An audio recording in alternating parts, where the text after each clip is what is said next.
Michigan State upsets Ohio State to bring fitting end to BCS era. We have some good news about the Bowl Championship Series. We can stop complaining about it. Finally, forever. Say goodbye to the whole overblown, occasionally successful, always frustrating, intellectually dishonest thing that claims to be a national championship. Auburn will play Florida State for the last BCS title.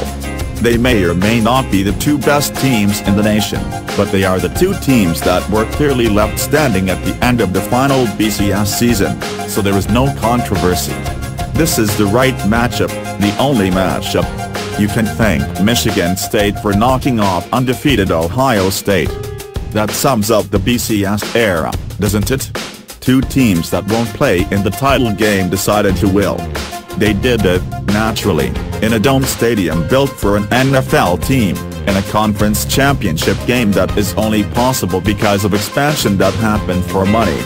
In the hallway outside the Spartans' locker room, I asked Michigan State coach Mark D'Antonio if he realized he was one of the most popular people in Auburn, Alabama, right now. Auburn, Alabama?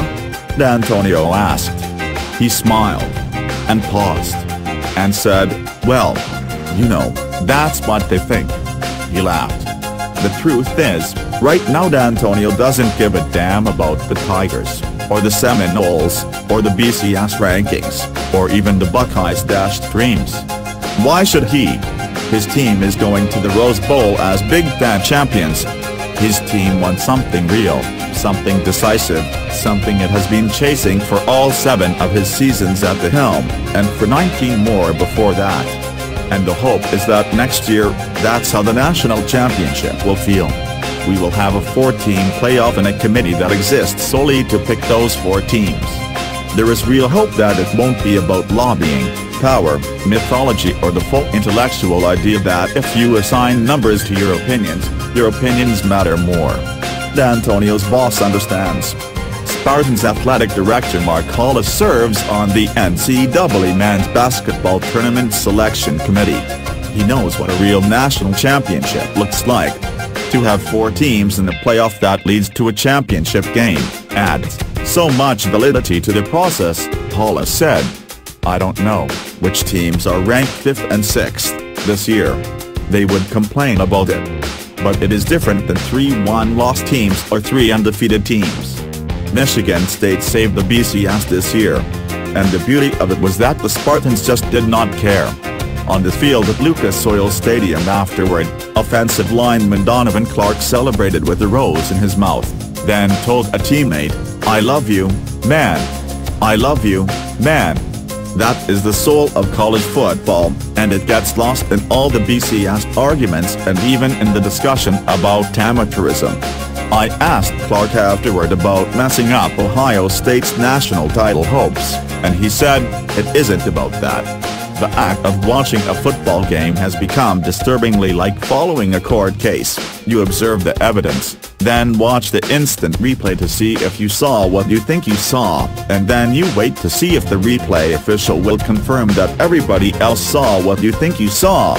College football has become one big blown-up version of that.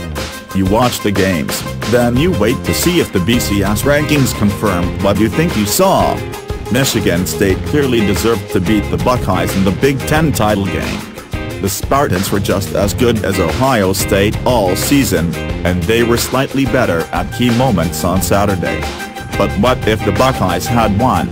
We would have had an enormous argument between undefeated Florida State, which played a weak schedule, undefeated Ohio State, which played a weak schedule, and Auburn, which played a tougher schedule, but lost 1 game, and which also apparently won the Miracle Play lottery this year.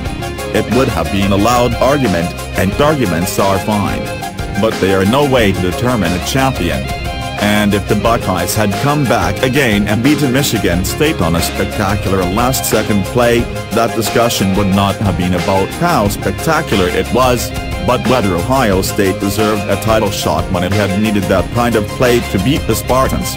As it is, the Seminoles are number 1, the Tigers will be number 2, and most people would take Alabama over either one on a neutral field next week. In its final season, The misguided BCS provided a taste of what college football should be. The Iron Bowl provided the kind of regular season magic that the sport does so well, and it had a real influence on the national title picture.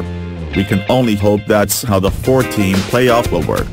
Hollis said the basketball committee brings data into the mix and analyzes it, but then brings subjectivity to the process.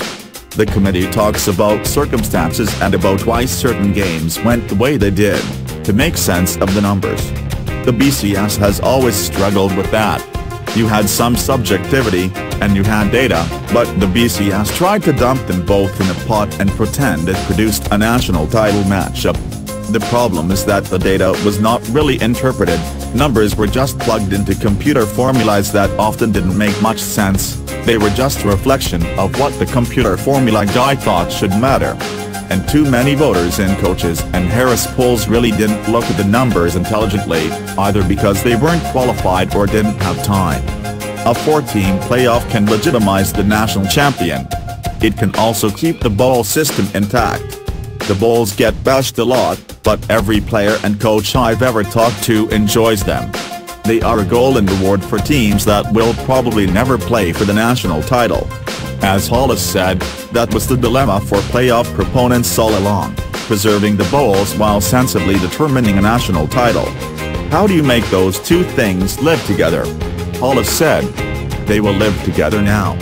At least, we hope so. We will have more moments like the one here at Indy, when a Michigan State offense that was frankly awful in September made some big plays against the mighty Buckeyes. I had no doubt that would happen, D'Antonio said. We are a resilient group of people. I also know other teams could have been in this situation. We got good people who pushed forward and grinded it out. We have a complete team.